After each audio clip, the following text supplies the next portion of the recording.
परम आदरणीय गृह मंत्री अमित शाह जी, नमस्कार।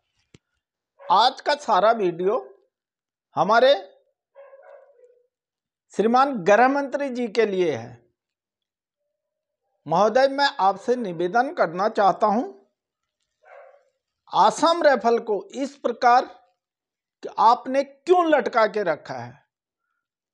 और जब आसाम राइफल आपकी सीपीओ की जितने भी 5 फोर्स हैं उसके अंदर आती नहीं है, तो फिर भी आपने उसे क्यों लटका के रखा है? आज मैं इसके बारे में बात करूंगा।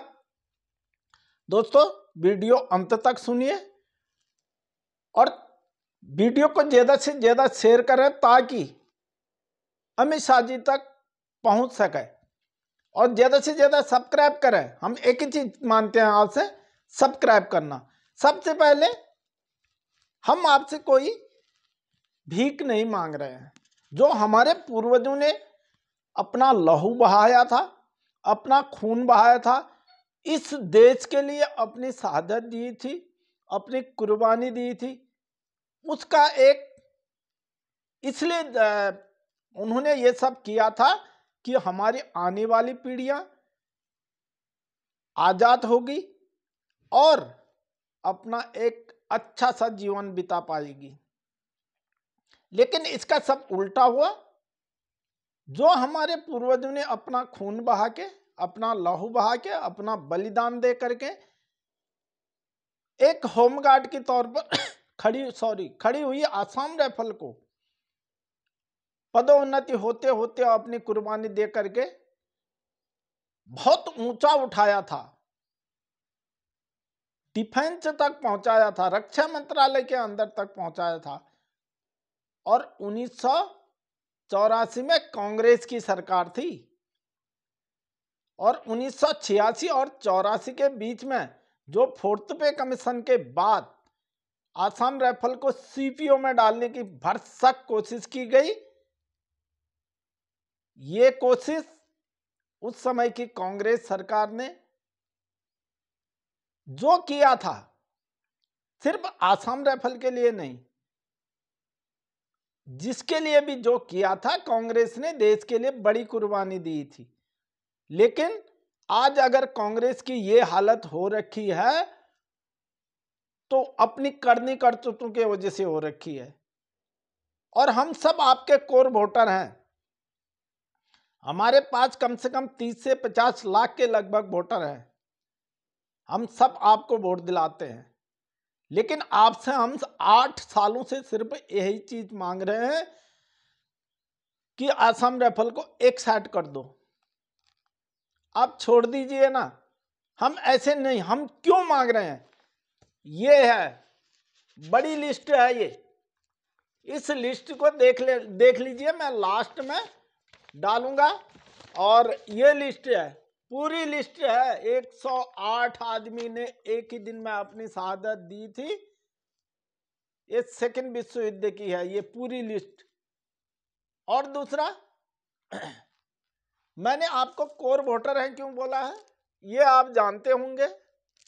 हमारे श्रीमान जो वर्तमान हरिद्वार से लोकसभा सांसद हैं, त्रिवेंद्र रावत साहब, और इनके बगल में ये मेरा फोटो है, ये हमारे 2 लोग और हैं। अब किसी भी मिनिस्टर के बगल में वही आदमी खड़ा होता है जो उनके नजदीक का होता है। ये आपको मुझे बताने की जरूरत नहीं है। अब मैं आगे बताता हूं। जब हम आसाम राइफल में गए थे, हम ही ने नहीं, जितने भी फोर्स में जाते हैं अपनी लाइफ के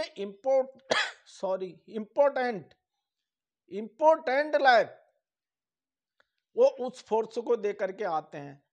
और आज जैसे मैं हूं आपके सामने खड़ा, ये सिर के बाल सफेद करके, आंख के बाल सफेद करके, ये गले के छाती के बाल सफेद करके मैं यहां पर खड़ा हूं, तो मैं ऐसे ही आसाम राइफल में नहीं गया था। मेरी उम्र उस समय 18 साल थी जब मैं आसाम राइफल में गया था। अपने जिंदगी की उन जंगलों में इतनी इंपॉर्टेंट लाइफ बिता के हम भी आए हैं, और वहां पर हमने क्या किया, मैं इसके बारे में आपको बताऊंगा आज।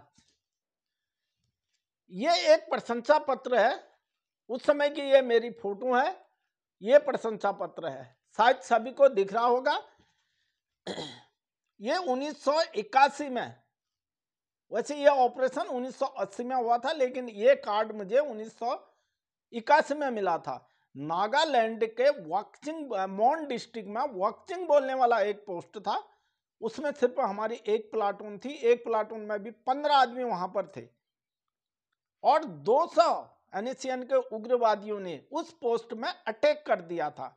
नया था उस समय, 2-2.5 साल 3 साल 4-3.5 साल की मेरी सर्विस थी और मैंने एलएमजी से फायर करना शुरू किया। 6 बजे से फायरिंग शुरू हुई थी और रात के 3 बजे तक फायरिंग चली। पूरा अम्लेशन खत्म हो गया था मेरे पास और सारे पोस्ट में लोगों ने सभी ने फायरिंग करना शुरू किया था और हमें लगा कि अब हमारा सबका ये आखिरी दिन होगा, क्योंकि हमारे पास अम्लेशन खत्म होने जा रहा है। तो हमारी पलटन नागनी मोरा में थी उस टाइम। नागनी मोरा से मौन होते हुए वक्चिंग जाने में 145 किलोमीटर पहाड़ी का एरिया पार करना पड़ता था और सीओ साहब ने वहां से जब चले थे, रात के 3 बजे वो वहां पहुंचे। जब वहां पहुंचे तब जाकर के हमको रिइंफोर्स मिला, वहां पर थोड़ा आराम मिला। और उसी दूसरे दिन उस समय के हमारे वर्तमान डीजी, प्रथम डीजी सुशील कुमार, नाम देख लीजिए नीचे, सुशील कुमार साहब, उनका अपना हस्ताक्षर है इसमें। उन्होंने बाई हेलीकॉप्टर आकर के उस पोस्ट में उस समय का 500 रुपया मुझे इनाम दिया था, जबकि हमारी पे उस टाइम में 223 रुपया थी टोटल। ये उनका दिया हुआ तोहफा है मेरे को। दूसरी बात, वो पोस्ट बचाया। 200 आदमी के लिए कम से कम 9 घंटे तक 10 घंटे तक लड़ाई लड़ी। उसके बाद में जाकर के 1981 में मुझे ये प्रशंसा पत्र डीजीआर कमांडेशन कार्ड मिला था। उसके बाद नागालैंड में मुकुकचुंग में था मैं 2011 में। हमारे पास टोटल 15 आदमी को ले जाकर के एक पेट्रोलिंग में गया था मैं, और जिसमें से 50 अनिशियन के उग्रवादियों ने हमें घेर दिया था और वहां पर सीजफायर थी। सीजफायर होने के बावजूद भी 15 के 15 आदमी को मैं बचा के लाया और वापस अपनी जगह में पहुंचा। उस समय मैं सूबेदार था। ये जो मेघालय के राज्यपाल महोदय द्वारा मुझे ये प्रशंसा पत्र दिया गया और सिल्वर मेडल दिया गया। ये जो रजत पत्र मुझे पदक मुझे मिला है, ये मेरे काम के आधार पर, मेरे जवानों के काम के आधार पर मिला है और हमने वहां पर काम किया था। ये तीसरा प्रशंसा पत्र है मेरा, ये दिख रहा होगा। ये भी मेघालय के राज्यपाल महोदय ने मुझे तीसरा प्रशंसा पत्र दिया था 2013 में। टीसी में था मैं, कोहिमा से गाड़ी लेकर रात को आ रहा था। कोहिमा के नीचे के जंगल में, वहां पर भी एनएसएम आईएम के उग्रवादियों ने हमें घेर दिया था। वहां पर भी सीजफायर था और सिर्फ मेरे पास वहां पर 10 आदमी थे। फिर भी मैं, अकेली गाड़ी थी, उनको बचा करके लेके आया। कई घंटों संघर्ष हुआ हमारा। गोली फायर तो उन्होंने भी नहीं किया, हमने भी नहीं किया, और सीजफायर का उल्लंघन हमने भी नहीं किया। काफी हाथापाई हुई, मारपीट हुई, बट से मारा, लेकिन फिर भी अपने जवानों को नुकसान नहीं होने दिया।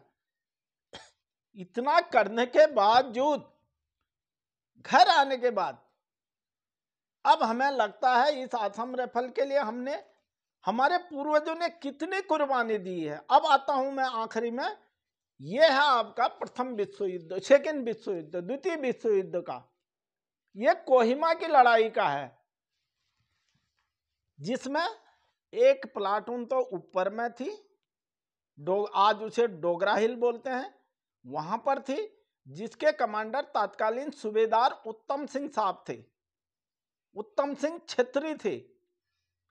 और उनकी कमान में उन्होंने पूरा एक डीप को मार के भगाया था। और उसके बाद पूरी थर्ड असम राइफल ने जो कोहिमा की लड़ाई लड़ी थी, उस कोहिमा की लड़ाई का पूरा जीता जागता नंबर 1 पेज, ये नंबर 1 पेज है, ये इसका सीरियल नंबर 1 से लेकर 37 तक ये सीरियल नंबर है। और इसका दूसरा जो सीरियल नंबर है 38 से लेकर के 75 तक ये सीरियल नंबर है। दिख रहा होगा, बाकी नहीं दिखने से उल्टा दिखता है, लेकिन फिर भी सीरियल नंबर दिख रहा होगा। 75 तक सीरियल नंबर है। और इसका जो तीसरा सीरियल नंबर है 76 से लेकर के 114 तक है, 114 तक सीरियल नंबर है ये।